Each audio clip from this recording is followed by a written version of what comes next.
Hey, what's up, guys? My name's iirix. Today I'm going to be reviewing another card out of Shadows over Innistrad. Today's card is Bygone Bishop. For 2 and a white, you get a 2/3 flying. Whenever you cast a creature spell with converted mana cost 3 or less, investigate. For those of you who do not know, put a colorless colorless clue artifact token onto the battlefield with 2, sack this artifact, draw a card. Clueless. Yeah, that's me on this one. Anyway, 3 mana, you get a 2/3 flying, which is not terrible. I would totally take 3 mana for a 2/2 flying in draft. I love that a lot. So 2/3, even better. It's going to live a lot longer. But that's not the main draw to this card. The main draw is when you cast a creature spell with converted mana cost 3 or less, you get to investigate. Is this something that's going to be huge? It's hard to say. But I feel it does have the potential to actually be something, to actually do something that can be relevant. Is it going to? Probably not. But you know what? It's there. It's a new mechanic, and we got to give it a try. We can't look at it and just go, meh, whatever. I really feel like you could almost abuse it with, say, Arcbound Ravager, something like that sacrifices artifacts to get a benefit out of it. Because Arcbound Ravager, for example, is just top of my head. I highly doubt I'm going to see Arcbound Bishop, the hybrid thingy deck.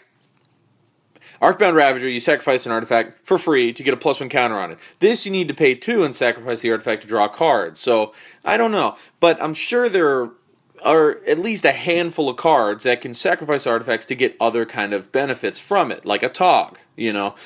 Is this going to be something that is a super powerful combo? No, I highly doubt that. I'm about 95% sure you're not going to see it paired with a Tog or Arcbound Ravager for super combos. But it does have another depth, another level to the depth, and it's kind of nice. It's fun, and at the very least, it's a white card, and the clue tokens, you get a chance to draw more cards, and red and white could really use that. You know, obviously blue doesn't need it, black pays life for it, and green could use some draw too.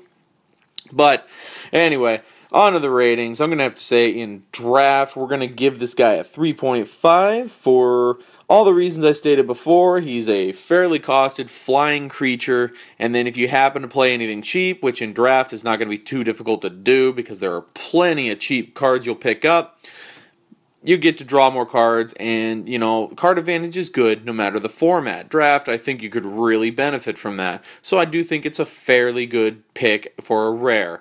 Is it your best? Obviously not. If there's a damn good piece of removal in the uncommon section, you almost want to take that over this unless it's not your color. If it's your first pick, go for the removal. For standard, a 3.5 again, because I'm looking at it like you could totally abuse this ability, but you could abuse it to get a fairly good supply of clue tokens. What would you do with the clue tokens aside from drawing a card?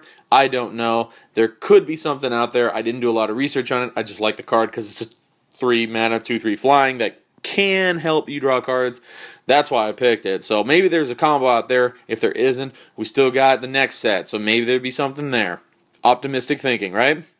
Modern to 2, you're not going to play this in Modern, but it's not a dead card, because maybe somebody will try it in a Tog, Arcbound Ravager, Bygone Bishop type thing. EDH 2.5, I don't think you're going to do it too much with it, but if you do want to do something, it's got the potential to help with drawing cards. I know I'm going to take mine and throw it into probably Carador, something where I can abuse playing creatures from the grave, but the problem is with EDH, you don't have a lot of small creatures you want to play too often. They're usually utility creatures, like Kasali Pride Mage, off the top of my head. But anyway, that's what I have to say about Bygone Bishop. You got a different opinion, let me know in the comments down below.